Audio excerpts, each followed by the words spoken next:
Hello बच्चों, तो आओ प्रश्न को देखते हैं। जांच कीजिए कि 1 plus cos theta minus sign square theta बटे में sine theta plus sine theta गुनी कॉस थीटा बराबर कॉट थीटा समीकरण सर्वसमीका है अथवा नहीं। तो दिए गए प्रश्न की मुख्य अवधारणा की बात करें तो बच्चों देखो यहाँ पर, यदि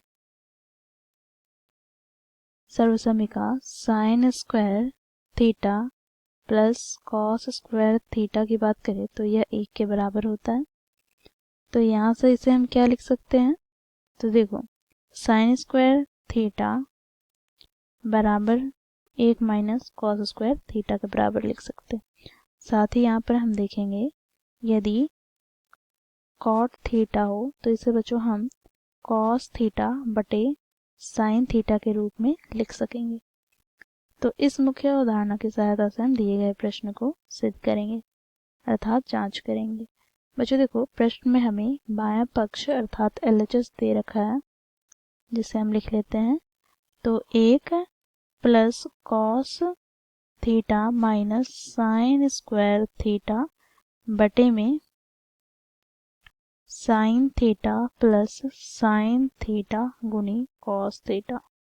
अब बच्चों इसे आगे सरल करते हैं। तो 1 plus cos theta minus sign square theta के स्थान पर हम क्या लिख सकते हैं, तो देखो मुख्य अवधारणा की सहायता से 1 माइनस कॉस स्क्वायर थीटा, तो यहाँ पर लिखेंगे 1 माइनस माइनस प्लस हो जाएगा कॉस स्क्वायर थीटा बटे में, यहाँ से बच्चों देखो साइन थीटा दोनों पदों से हम उभयनिष्ठ ले लें तो यहाँ से हमें प्राप्त हो जाएगा 1 प्लस कॉस थीटा। तो बच्चों देखो यहाँ से हमें क्या प्राप्त होगा, तो देखो -1 से +1 कट जाएगा।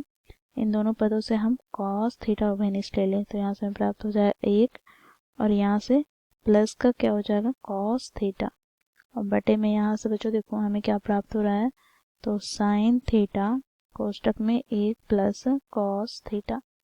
बच्चों देखो अंश और हर दोनों में ही 1 प्लस कॉस थीटा है तो ये कट जाएंगे।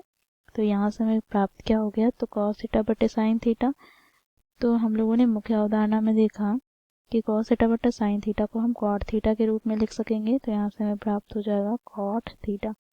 तो देखो बच्चों यहाँ से LHS हमें प्राप्त हो गया कॉट थीटा के बराबर, और RHS की बात करें तो ये भी किया है तो कॉट थीटा। तो यहाँ से हम लिख सकेंगे कि यह RHS के बराबर है। तो यहाँ से हम निष्कर्ष निकालते हैं, अतः दिया गया समीकरण सर्वसमीका है। तो इस प्रकार बच्चों हम लोगों ने दिए गए प्रश्न को मुख्य अवधारणा की सहायता से जांच की। आशा करती हूँ आप लोगों को यह प्रश्न समझ में आया होगा। धन्यवाद।